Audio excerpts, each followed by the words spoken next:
ಮೀನರಾಶಿಯವರಿಗೆ ಕೈಯಲ್ಲಿ ಹಣ ನಿಲ್ತಾ ಇಲ್ಲ ಅಂದರೆ ಅದಕ್ಕೆ ಕಾರಣ ಲಕ್ ಪ್ರಾಬ್ಲಮ್ ಅಲ್ಲ, ಕ್ಲಾರಿಟಿ ಪ್ರಾಬ್ಲಮ್ ಅಂತ.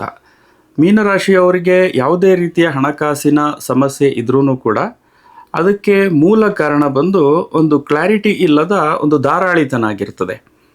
ಹೇಗೆ ಅನ್ನೋದನ್ನೇ ನಾನು ಈ ವಿಡಿಯೋದಲ್ಲಿ ಎಕ್ಸ್ಪ್ಲೈನ್ ಮಾಡ್ತಾ ಇದ್ದೀನಿ. ಇದೇನು ಇನ್ವೆಸ್ಟ್ಮೆಂಟ್ ಅಡ್ವೈಸ್ ಆಗಲಿ ಅಥವಾ ಫೈನಾನ್ಷಿಯಲ್ ಪ್ಲಾನಿಂಗ್ ಆಗಲಿ ಅಥವಾ ಹಣ ಹೇಗೆ ಸಂಪಾದನೆ ಮಾಡಬೇಕು ಅನ್ನೋ ಟಿಪ್ಸ್ ಆಗಲಿ ಅಲ್ಲ. ಇಲ್ಲಿ ನಾವು ಮಾತಾಡೋದು ನೀವು ಸಂಪಾದನೆ ಮಾಡಿದಂಥ ಹಣ ಯಾಕೆ ಕೈಯಲ್ಲಿ ನಿಲ್ತಾ ಇಲ್ಲ ಅನ್ನೋ ವಿಚಾರ. ಸೊ ಇದಕ್ಕೆ ಕಾರಣನೂ ಹೇಳ್ತೀನಿ, ಹಾಗೆಯೇ ಕೆಲವೊಂದು ಕರೆಕ್ಷನ್ ಮೆಥಡ್ಸ್ ಇದೆ, ಅದನ್ನು ಕೂಡ ಹೇಳ್ತೀನಿ.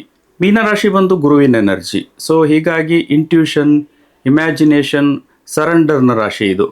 ಸೊ ಇದು ಜಲತತ್ವ ರಾಶಿ ಆಗಿರೋದ್ರಿಂದಾಗಿ ಎಮೋಷನ್ ಕೂಡ ಹೆಚ್ಚಾಗೇ ಇರ್ತದೆ. ಸೊ ಕರುಣೆ, ಅನುಕಂಪ, ಧಾರಾಳಿತನ, ಔದಾರ್ಯ ಇವೆಲ್ಲ ಇರ್ತದೆ. ಸೊ ಹಾಗೆಯೇ ಎಲ್ಲ ಸರಿ ಹೋಗುತ್ತೆ ಅನ್ನೋ ಒಂದು ಆಶಾವಾದ ಇವರ ಮನಸ್ಥಿತಿಯನ್ನು ರೂಲ್ ಮಾಡ್ತಿರ್ತದೆ. ಇದರಲ್ಲೀಗ ಹಣದ ವಿಚಾರಕ್ಕೆ ಬಂದರೆ, ಹಣದ ವಿಚಾರದಲ್ಲೂ ಕೂಡ ಲಾಜಿಕ್ಗಿಂತಲೂ ಹೆಚ್ಚಾಗಿ ಫೀಲಿಂಗ್, ಬಿಲೀಫ್ ಮತ್ತು ಹೋಪ್ ಇದು ಹೆಚ್ಚು ಕೆಲಸ ಮಾಡ್ತಾ ಇರ್ತದೆ. ಹಣದ ಜೊತೆ ಸ್ಪಷ್ಟ ಸಂಬಂಧ ಇರೋದಕ್ಕಿಂತಲೂ ಹೆಚ್ಚಾಗಿ ಒಂದು ರೀತಿಯ ದ್ವಂದ್ವ ಇರ್ತದೆ, ಮತ್ತೆ ಸಂದಿಗ್ಧತೆಯ ಸ್ಥಿತಿಯನ್ನು ಫೇಸ್ ಮಾಡ್ತಿರ್ತಾರೆ. ಹೀಗಾಗಿ ಮೀನರಾಶಿಯವರಿಗೆ ಬಹಳ ದೊಡ್ಡ ಚಾಲೆಂಜ್ ಅನಿಸೋದು ಕ್ಲಾರಿಟಿ ಇಶ್ಯೂ. ಯಾಕೆಂದರೆ ಕ್ಲಾರಿಟಿ ಲೇಟ್ ಆಗ್ತಿರ್ತದೆ, ಡಿಸಿಷನ್ ಡಿಲೇ ಆಗ್ತಾ ಇರ್ತದೆ, ಡೈರೆಕ್ಷನ್ ಕೂಡ ಚೇಂಜ್ ಆಗ್ತಾ ಇರ್ತದೆ. ಹೀಗಾಗಿ ಹಣಕಾಸಿನ ವಿಚಾರದಲ್ಲಿ ಒಂದು ಸಿಸ್ಟಮನ್ನು ಫಾಲೋ ಮಾಡಬೇಕು ಅಂದರೆ ಕಷ್ಟ ಅಂತ ಅನಿಸುತ್ತೆ. ಸಿಸ್ಟಮನ್ನು ಫಾಲೋ ಮಾಡೋ ವಿಚಾರದಲ್ಲಿ ಕನ್ಸಿಸ್ಟೆನ್ಸಿನೂ ಕಡಿಮೆ ಇರ್ತದೆ. ಸೊ ಹಣಕಾಸನ್ನು ಇವರು ಒಂದು ಫ್ಲೋ ರೀತಿ ನೋಡ್ತಾ ಇರ್ತಾರೆ. ಅಂದರೆ ಹಣ ಹರಿದು ಹೋಗ್ತಾ ಇದ್ರೂ ಕೂಡ ಅದನ್ನೇನು ತಡಿಬೇಕು ಅಂತ ಇವರೇನು ಅಷ್ಟೊಂದು ಪ್ರಬಲವಾಗಿ ಪ್ರಯತ್ನ ಪಡೋದಿಲ್ಲ. ಯಾಕೆಂದರೆ ಹಣ ಹೋಗ್ತಾ ಇದ್ರೂ ಮತ್ತೆ ಹಣ ಸೇರುತ್ತೆ ಅನ್ನೋ ರೀತಿ, ಒಂದು ಹರಿವಿನ ರೀತಿ ಅವರು ನೋಡುವಂಥ ಒಂದು ಮನಸ್ಥಿತಿ ಇರ್ತದೆ. ಸೊ ಹಾಗಾಗಿ ಹಣ ಹೋಗ್ತಾ ಇದ್ರು ಮತ್ತೆ ಸರಿ ಹೋಗುತ್ತೆ, ಇದು ತನ್ನಿಂತಾನೇ ಸರಿ ಹೋಗುತ್ತೆ ಅನ್ನೋ ರೀತಿಯ ಒಂದು ಎಲ್ಲವೂ ತಾನಾಗಿಯೇ ಸರಿ ಹೋಗುತ್ತೆ ಅನ್ನೋಂಥ ಬಿಲೀಫ್ ಸ್ಟ್ರಾಂಗ್ ಇವ್ರದ್ದು. ಆದರೆ ಆ ಬಿಲೀಫು ವಿಚಾರದಲ್ಲಿ ಒಂದು ಕ್ಲಾರಿಟಿ ಇಲ್ಲ ಅಂದರೆ ಏನಾಗುತ್ತೆ, ಹಣಕಾಸಿನ ಮ್ಯಾನೇಜ್ಮೆಂಟು ವೀಕ್ ಅನ್ನಿಸ್ಕೊಳ್ಳುತ್ತೆ. ಇನ್ನು ಖರ್ಚಿನ ವಿಚಾರಕ್ಕೆ ಬಂದ್ರೂ ಕೂಡ ಒಂದು ರೀತಿಯ ಟೂ ಮಚ್ ಜನರಸ್ ಅಂದರೆ ಧಾರಾಳಿತನ ಹೆಚ್ಚಿರ್ತದೆ. ಮೀನರಾಶಿಯವರು ಕಾನ್ಫ್ಲಿಕ್ಟನ್ನು ಅವಾಯ್ಡ್ ಮಾಡ್ಲಿಕ್ಕೆ ಬಯಸ್ತಾರೆ. ಹೀಗಾಗಿ ಹಣದ ವಿಚಾರದಲ್ಲಿ ಫೈಟ್ ಮಾಡೋದಕ್ಕೆ ಹೋಗೋದಿಲ್ಲ, ಕಂಟ್ರೋಲ್ ಕೂಡ ಮಾಡಲ್ಲ, ಹಣವನ್ನು ಧಾರಾಳವಾಗಿ ಹರಿದು ಹೋಗ್ಲಿಕ್ಕೆ ಬಿಡ್ತಾ ಇರ್ತಾರೆ. ಹೀಗಾಗಿ ಸ್ಪೆಂಡಿಂಗ್ ಪ್ಯಾಟರ್ನ್ ಹೇಗಿರುತ್ತೆ ಅಂತ ನೋಡೋದಾದ್ರೆ, ಇಲ್ಲಿ ಪ್ಲಾನ್ಡ್ ಸ್ಪೆಂಡಿಂಗು ಇರೋದಿಲ್ಲ, ಸ್ಟ್ರಕ್ಚರ್ಡ್ ಸ್ಪೆಂಡಿಂಗು ಇರೋದಿಲ್ಲ, ಎಮೋಷನಲ್ ಡ್ರಿವನ್ ಸ್ಪೆಂಡಿಂಗ್ ಇರ್ತದೆ.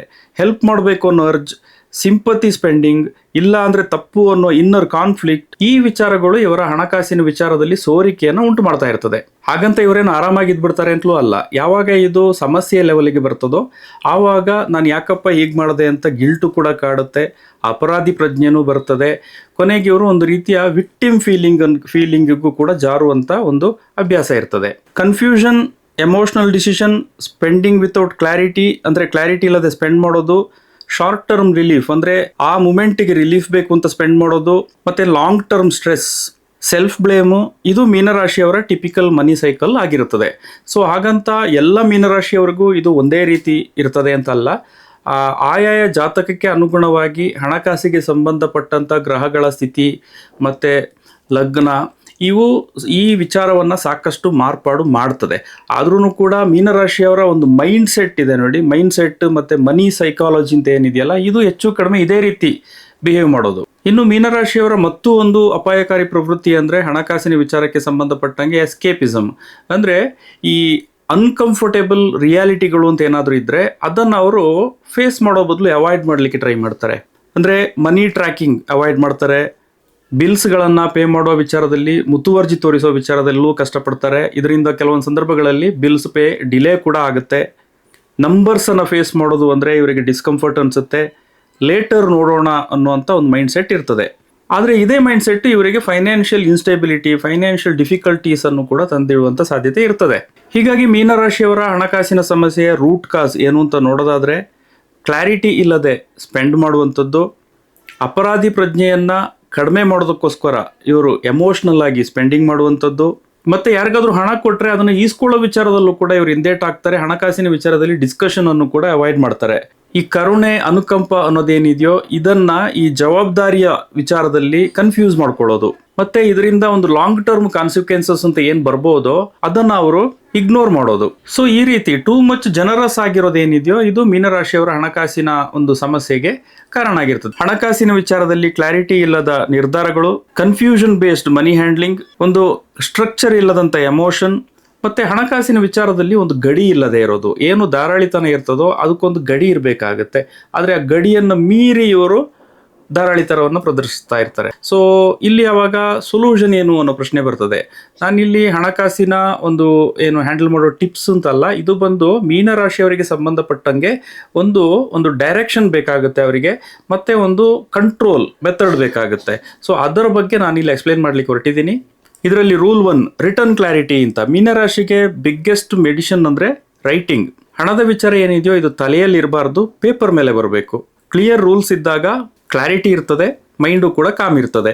ರೂಲ್ 2 ಡಿಸಿಷನ್ ಫಿಲ್ಟರ್ ಅಂತ. ಅಂದರೆ ಹಣಕಾಸಿನ ವಿಚಾರದಲ್ಲಿ ಯಾವುದೇ ಡಿಸಿಷನ್ ಮಾಡಬೇಕಾದ್ರೆ ಆ ನಿರ್ಧಾರ ಏನಿದೆಯೋ ಅದು ನೀಡ್ನಿಂದ ಅಂದರೆ ಅಗತ್ಯಕ್ಕೋಸ್ಕರ ಮಾಡ್ತಾ ಇರೋದಾ, ಅಥವಾ ಎಮೋಷನ್ನಿಂದ ಭಾವನಾತ್ಮಕವಾಗಿ ಮಾಡ್ತಾ ಇರೋದಾ, ಅಥವಾ ಕನ್ಫ್ಯೂಷನ್ನಿಂದ ಮಾಡ್ತಾ ಇರೋದಾ ಅನ್ನೋ ಒಂದು ಕ್ಲಾರಿಟಿ ತಗೋಬೇಕಾಗುತ್ತೆ.